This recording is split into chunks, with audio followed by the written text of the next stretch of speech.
Welcome back.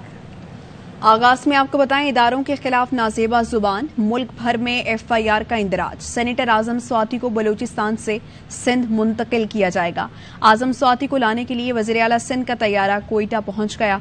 Balochistan high court ने आज ही सूबे में तमाम मुकदमात खत्म करके रिहा करने का हुक्म दिया था। बात करेंगे ब्यूरो चीफ कोयटा मुस्तफ़ा खान तरीन हमारे साथ मौजूद है। मुस्तफ़ा, आज किस वक्त सिंध मुंतकिल किया जाएगा फिर आजम स्वाति को, क्योंकि तैयारा तो पहुंच चुका है वज़ीर आला सिंध का?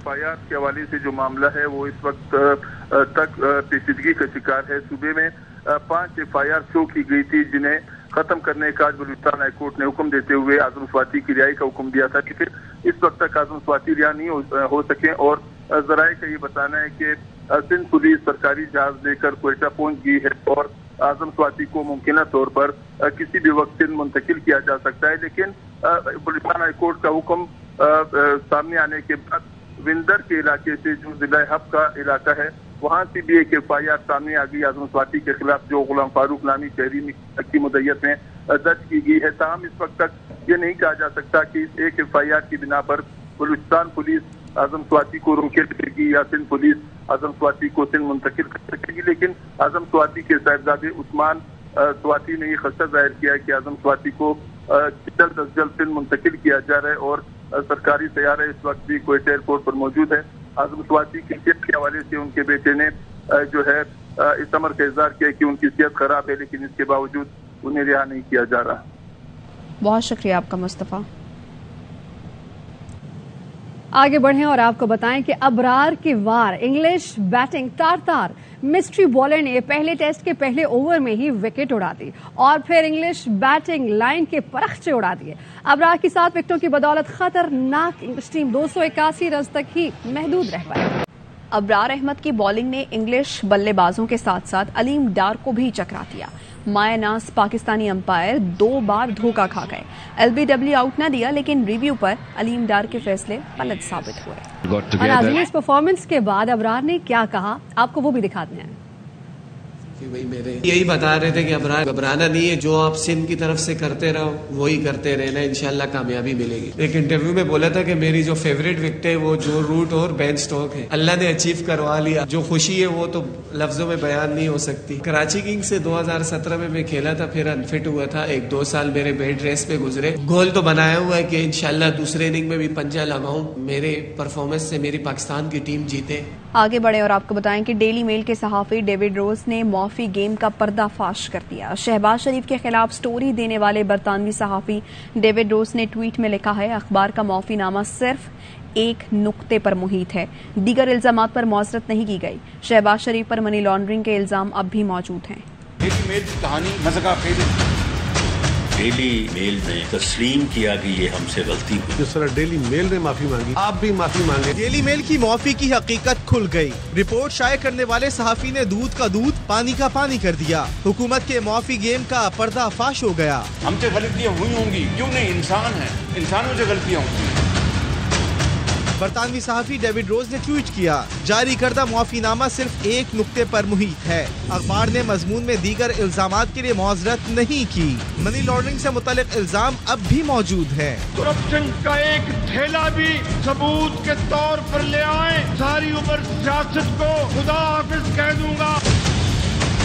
डेविड रोज ने मजीद लिखा, शहबाज शरीफ और अली इमरान यूसुफ ने दिफा में जवाबात नहीं दिए। अखबार ने शहबाज या अली इमरान को हर्जाने या अखराजात की अदायगी भी नहीं की। पाकिस्तानी मीडिया में हितक इज्जत मुकदमात से मुतल्लिक अबहाम है। डेली मेल के सहाफी मजीद लिखते हैं, जस्टिस निकलन ने अखराजात के अहकामात भी खत्म नहीं किए। शहबाज और अली इमरान ने मामला तय कर लिए, इसलिए केस खत्म हो गया। डेविड रोज ने यह भी लिखा कि वो इन कार्रवाइयों के इख्तिताम पर कोई तबसरा नहीं करेंगे। पीडीएम हुकूमत मुसलसल ये ढोल बजा रही है कि डेली मेल की माफी शहबाज शरीफ की कामयाबी है। डेविड रोज ने इस ढोल का पोल खोल दिया। इस्लामाबाद में वजीर आजम शहबाज शरीफ इस वक्त एक तकरीब से खिताब कर रहे हैं। हम करेंगे, फनान साहब से हम बात करेंगे।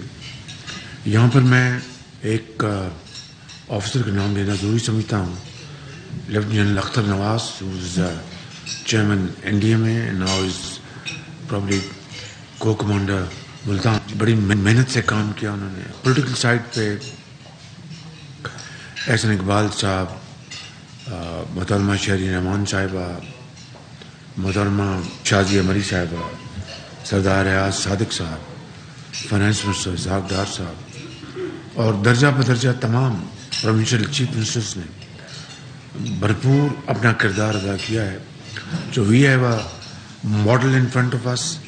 Now we have to fine-tune this model, and without delay we should put into action and implement this model so that we can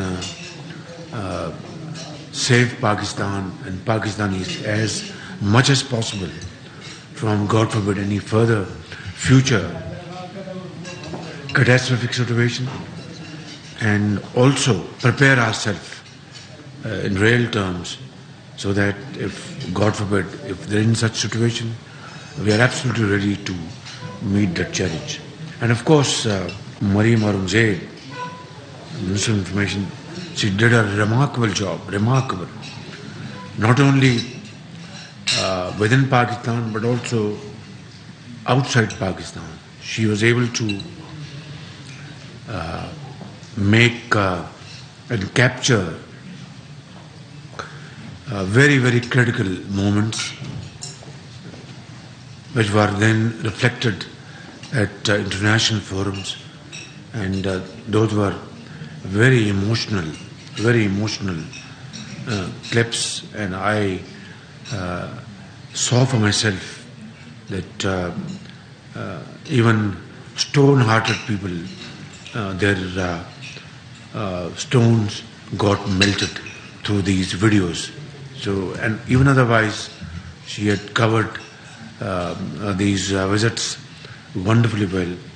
So I'd like to also put on record meritorious efforts, and I'm also grateful to Finance Minister for his generous contribution, and I hope one day soon we will overcome this challenge. Pakistan, infinite natural resources, bounties, and there's no end to it. Look at Reko-Dik, look at other natural resources in northern areas, in Balochistan, in Sindh, in Punjab.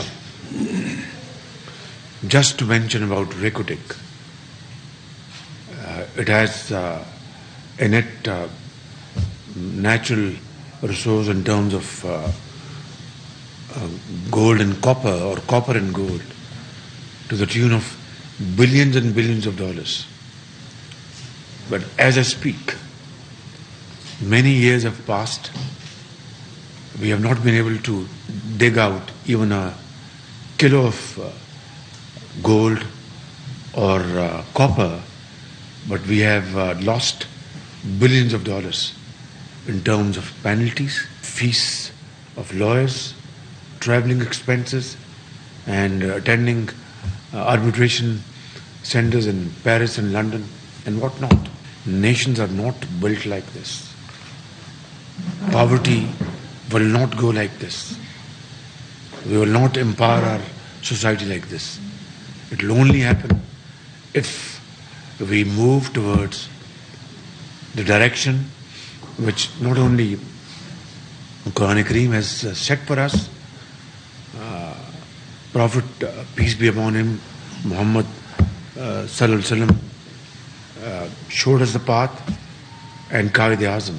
That is the only way that we can find our lost position in the community of nations.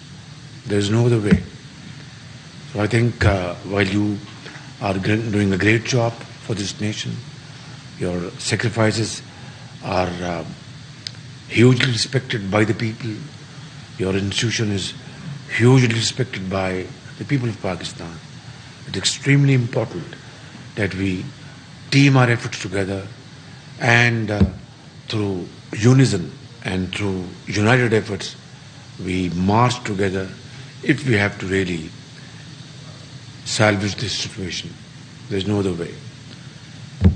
Thank you very much. It's been a great pleasure meeting you. God bless you. Pakistan Zindabad. Afaj Pakistan Zindabad. واپس آئیں گے کے بعد. Welcome back. Karachi के इलाके Bloch colony में डाकुओं की शहरी को लूटने की कोशिश, सिक्योरिटी गार्ड को देखकर डाकुओं की अंधाधुंध फायरिंग, मुतादिद गाड़ियों के शीशे टूट गए, एक सिक्योरिटी गार्ड जख्मी हो गया और जवाबी फायरिंग से एक डाकू हलाक भी हुआ है। हमारे नुमाइंदे सलमान लोधी हमारे साथ मौजूद हैं, उनसे मजीद तफसीलात लेंगे। जी सलमान, बताइए। देखिए, शारा फैसल, ये मरकजी शारा फैसल है, बलूच कॉलोनी पुल के करीब ये डकैती की वारदात हो रही थी। मोटरसाइकिल पर सवार 2 मुसल्लह अफराद एक शहरी से रकम छीनकर फरार हुए थे। शहरी ने निजी बैंक के बाहर से एटीएम से रकम निकलवाई थी। सिक्योरिटी गार्ड जो वहां पर एक कंपनी के बाहर तैनात थे, 3 सिक्योरिटी गार्ड ने डकैती की वारदात देखी तो इन्होंने डकैतों को रोकने की कोशिश की। पहले मोटरसाइकिल पर सवार डकैतों ने फायरिंग की। खुशकिस्मती से सिक्योरिटी गार्ड जो 3 वहां पर मौजूद थे वो महफूज रहे। एक सिक्योरिटी गार्ड इस वाकये में जख्मी हुआ। सिक्योरिटी गार्ड की जवाबी फायरिंग से मोटरसाइकिल पर जो फरार होने वाले 2 डकैत थे उसमें से एक मारा गया है। एक मुलजिम जो है स्ट्रीट क्रिमिनल मोटरसाइकिल पर फरार हो गया। सीसीटीवी फुटेज सामने आ गई है जिसमें मुलजिमान की और सिक्योरिटी गार्ड में फायरिंग का तबादला देखा जा सकता है। अंधाधुंध फायरिंग की गई। मरकजी शारा फैसल टीपू सुल्तान थाने की हदूद बलोच कॉलोनी रोड के पास, ये पुल के पास ये वाकया पेश आया है। कई गाड़ियों के शीशे भी टूटे हैं और दफातर पे गोलियां भी लगी हैं। पुलिस का कहना है कि फायरिंग के वाकये में एक मुलजिम मारा गया है और एक सिक्योरिटी गार्ड जख्मी हुआ है। ठीक है, सलमान लोधी आगाह कर रहे थे आप, शुक्रिया। मनाजिर इस वक्त आप देख रहे हैं, कराची का ये इलाका है बलोच कॉलोनी, जहां पर डाकुओं ने शहरी को लूटने की कोशिश की है और उसके नतीजे में ये हुआ है कि ये सिक्योरिटी गार्ड हैं जिन्होंने देखकर डाकुओं को अंधाधुंध फायरिंग की है और मुतादिद गाड़ियों के शीशे टूट गए हैं और ये गोलियां दफ्तरों में गई हैं और दफ्तरों के जो शीशे हैं इन गोलियों की वजह से वो शीशे भी टूट गए हैं और एक सिक्योरिटी गार्ड भी इस सब के नतीजे में जख्मी हुआ है। कराची में अस्पतालों, हफ्ता बाजार, शादी हॉल और पार्किंग एरिया से मोटरसाइकिलें चोरी करने वाला गैंग गिरफ्तार। चोरी की मोटरसाइकिल के इंजन बलूचिस्तान में फरोख्त होने का इंकशाफ। तफसीलात बता रहे हैं Kamil Arif. Anti vehicle lifting cell ने 4 रुकनी मोटरसाइकिल चोर गिरोह के 3 साथियों को गिरफ्तार कर लिया। मुलजिमान ने औरंगी टाउन में 2 गोदाम बना रखे थे। इन गोदामों में चोरी शुदा मोटरसाइकिलें खोलकर उनके पार्ट्स बलूचिस्तान और कराची में कबाड़ियों को फरोख्त करते थे। इसमें जो इंजन थे ये कोयटा में कोई खटक नामी पठान था, उसे बेचते थे बसों के थ्रू। इसके बाकी पुर्जात हैं वो लोकल मार्केट में ये फरोख्त करते थे। मुलजिमान अस्पताल, शादी हॉल, हफ्ता बाजार और पार्किंग से मोटरसाइकिलें चोरी करते थे। एक तो हॉस्पिटल में अक्सर लोग इमरजेंसी में आते हैं और बाज़ औक़ात लॉक भी नहीं करते, गाड़ी अंदर चले जाते हैं दवाई लेने के लिए, इमरजेंसी में लगाते हैं। हॉस्पिटल्स के करीब, शादी हाल के करीब यहाँ पे वारदातें बहुत ज्यादा हैं। मुलजिमान शहर से 100 से जायद मोटरसाइकिलें चोरी कर चुके हैं। पुलिस ने गिरफ्तार मुलजिमान की निशानदही पर औरंगी टाउन में वाक़े गोदामों से 5 मोटरसाइकिलें और 10 चोरी शुदा मोटरसाइकिलों के पार्ट्स बरामद कर लिए हैं। कैमरामैन काशिफ निजामी के साथ Kamil Arif, ARY news Karachi. Bulletin जारी है, शामिल करेंगे ब्रेक। Welcome back. और पेशावर में गैस लोड शेडिंग से तंग शहरियों ने खतरनाक प्लास्टिक सिलेंडर्स खरीदना शुरू कर दिए हैं। 400 से 500 रुपए का प्लास्टिक शॉपर से बना सिलेंडर 102 किलो गैस महफूज कर सकता है। दुकानदार का दावा है कि सिलेंडर बिल्कुल महफूज है। शाजिया निसार की रिपोर्ट। शेडिंग और महंगाई से तंग पेशावर के शहरी ने मार्केट में प्लास्टिक से बना खुद साख्ता सिलेंडर मुतारिफ करवा दिया, जिसमें गैस को स्टोर करके लोड शेडिंग के वक्त इस्तेमाल में लाया जा सकता है। तो गारंटी देने के लिए तैयार हूँ कि ये खराब चीज नहीं है, फटेगा नहीं। ये एक आम सा है, इसमें 1 किलो से ज्यादा गैस आता ही नहीं है। मार्केट में 400 से 500 रुपए की कीमत में फरोख्त होने वाला प्लास्टिक का सिलेंडर गुब्बारे की तरह गैस से भरता है, जिसे खरीदार एक सस्ती और कारामद सहूलत कहते हैं। लोड शेडिंग का मसला बहुत ज्यादा है गैस की वजह से, तो हम ये इसको जो है ना स्टोर करते हैं, इसमें जो है ना गैस स्टोर करते हैं। गैस की लोड शेडिंग और महंगाई की वजह से पेशावर में प्लास्टिक से बने खुद साख्ता सिलेंडर के मांग में इजाफा हो रहा है। कैमरामैन वाहिद खान के साथ शाजिया निसार, ARY न्यूज़ पेशावर। इसी के साथ स्टूडियो शब्द के लिए इतना ही। देखते रहिए ARY न्यूज़।